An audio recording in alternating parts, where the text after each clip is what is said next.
I first got paint buckets, I honestly didn't know what to think about it. It was basically just a worse version of Participation Award. It sort of felt like what Wrench was to Vmote. It's good and it's accessible to new players, but once you've unlocked its better alternative, you are basically never going back. But I decided to give it a chance. So, that's exactly what we're doing in this video.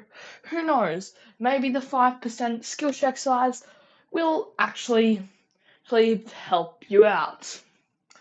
But anyway, let's just get into this.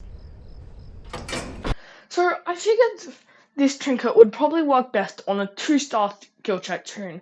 That way, the size is increase actually does something, but you still need us. So, I picked Glisten. He felt like probably the best 2-star skill check toon for a solo run, other than maybe Flights, I guess. But Glisten, he honestly just felt really good, and I like super fast extractors. So, yeah. I also decided my other trinket would be V's remote. And I went with V mode because I wanted another extraction trinket, but I didn't want that trinket to decrease my skill check size.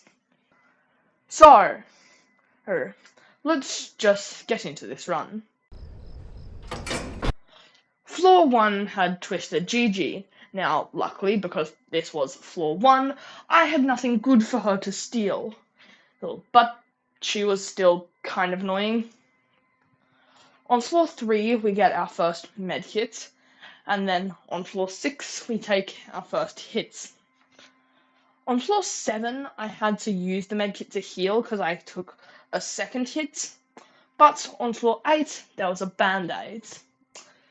And then we get the dial card. Now, as far as I'm aware, this is the earliest dial card you can get, and I still need a dial research, so, I decided to pick the dial card.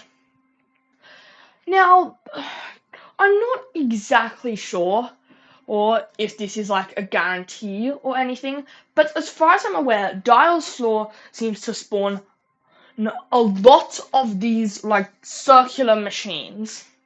And these skill checks are much harder to hit than the normal machines. So I actually failed quite a few of them. Luckily, I could just run away from the machine and avoid Dial, but it was still kind of scary, especially this super close call. Dial is at full speed because I failed a skill check. He sees me, and then I can barely turn a corner and lose him because of his 1 second long attention span. So yeah, that was really close. But other than that, Dial's Floor, it wasn't too bad, and we get our additional 50 stamina. After we complete Dial's Floor, or in Dandy's shop, he actually sold 2 band-aids, which was really nice, even though I did not get hit on Dial's Floor at all.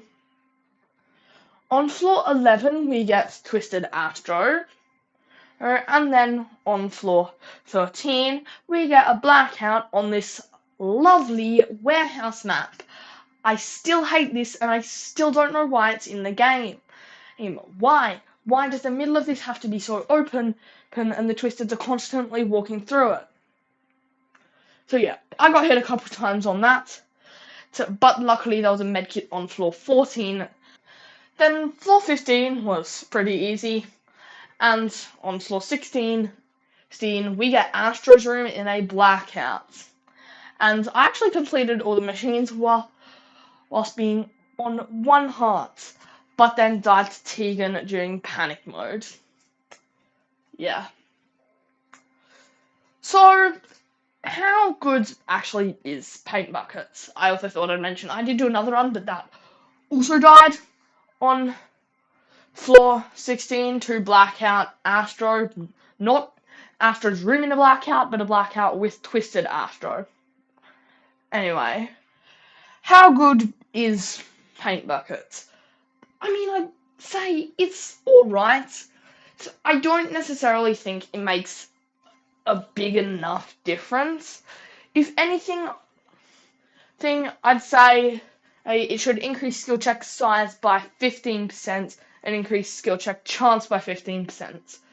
Then you can still go participation award, but this actually has a use. But I'd still say it's pretty decent, since it's nice for new players, because you can pretty easily get magnifying glass and this. So, yeah. It's a good trinket, just not something I would use considering I have participation award. Anyways, hope you all enjoyed watching. See you in the next one. Good. Bye.